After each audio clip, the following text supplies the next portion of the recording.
Greetings and salutations, Second Star Right, back with some more Rage Shadow Legends, and today I thought we would talk about Pitiless One. Pitiless One is a DPS champion from the Knights Revenant faction, and his damage is right above Crypt Witch, right below Skullcrown, so he actually comes in at number 2 as far as base damage goes in this faction, for as far as the epic tier is concerned. And he's very interesting in what he does. Let's look at his skills.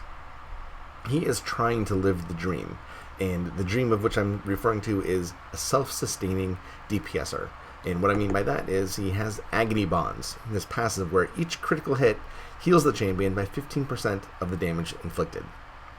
Right? And he will back that up with a crit aura in all battles of 19%, which is not bad and has a lot of auxiliary use as well. There are other champions that require their abilities, they only trigger when they have a critical hit. And so this will help with that. If you're having problems gearing, you might be able to use a champion with an all battles crit rate as lead, and there aren't very many out there, so he has some utility in that way as well.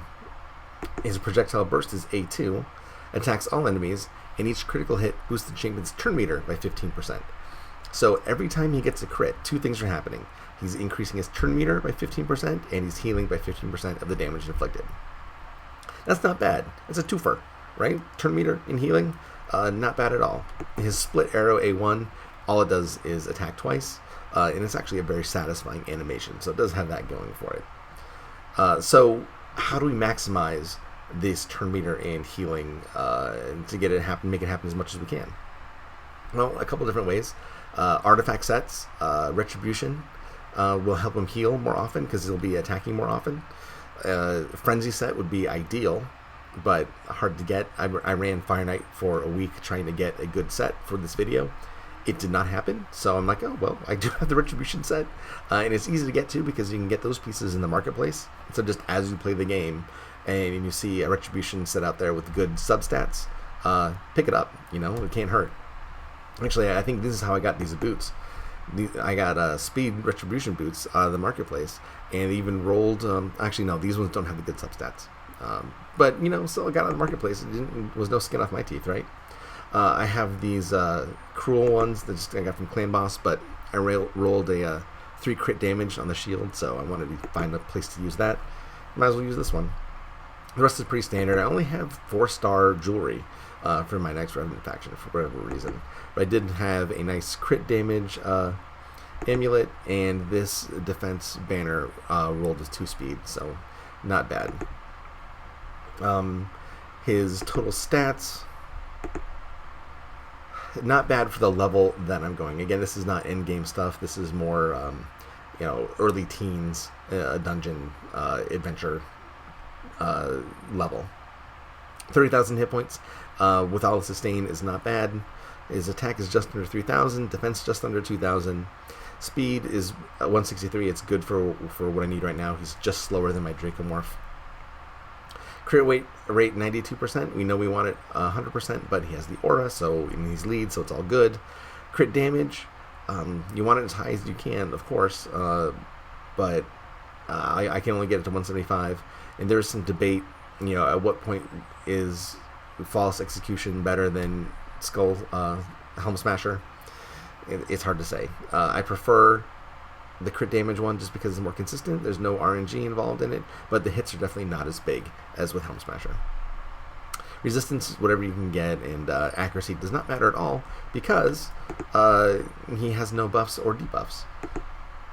So let's look at the masteries, and you can see I completely eschewed the support tree.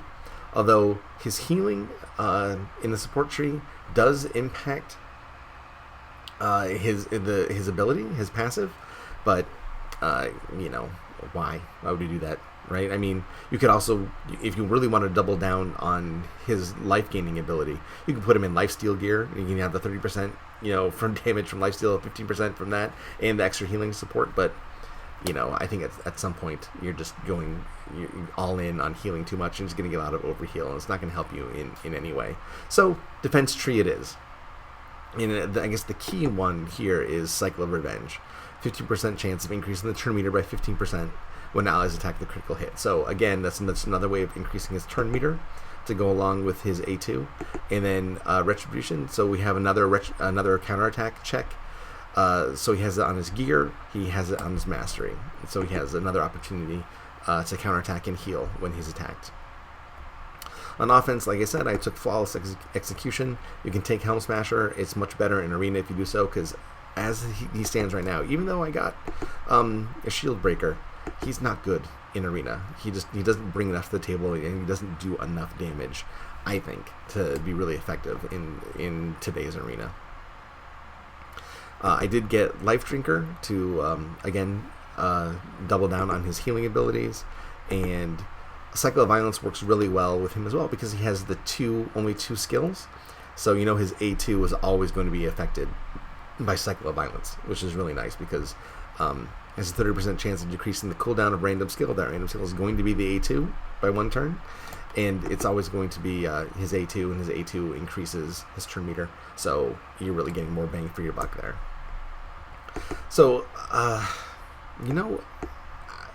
even though he's like trying to be self-sustaining, he doesn't really self-sustain all that well. The 15% healing isn't gonna cut it, And it's interesting because you can see the dichotomy between this champion at 5 stars doing like 5-star level dungeons, and at 6 stars just starting to try to do the 6-star dungeons before you have the 6-star gear.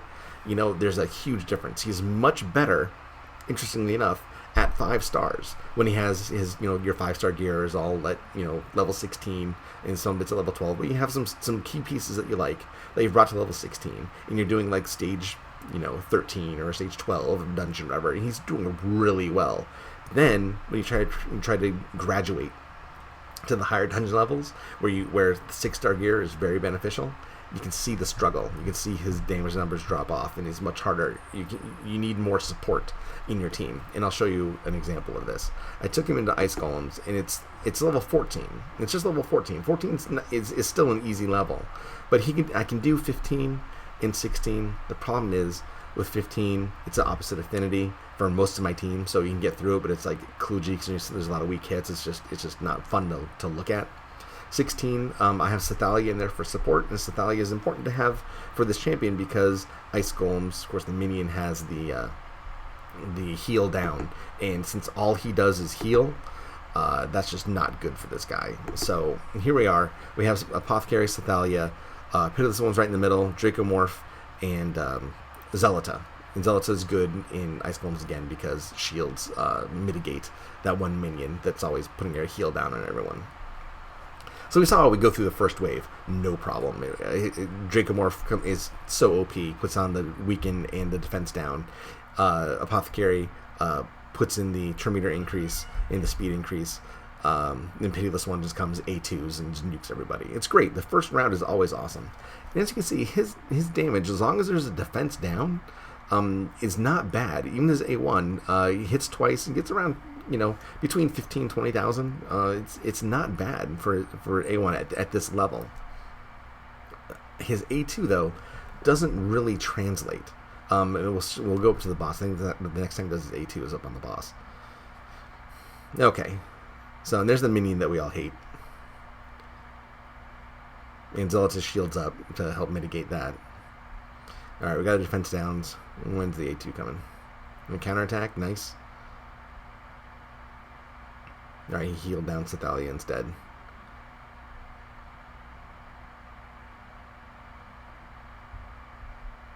Anytime now. Come on. I'm talking you up, dude, and you're not even doing it.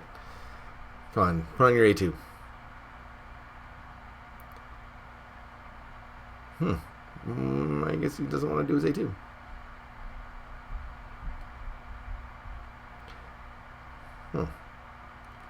Okay. Alright.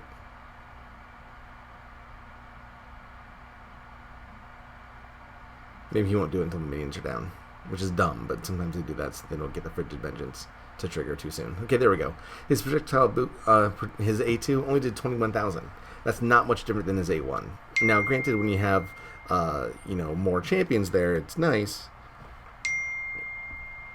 Yes, honey, I'll talk to you in a second. But it's just, I think that the damage coefficient when you're up against a boss, it just isn't great. It just isn't great, right? And especially since every crit is going to give him the 50% turn boost increase when you're only hitting one target. It's kind of lame. I wish he would do it more. Yeah, he did it. He did his A2 right then with all three up. That was good.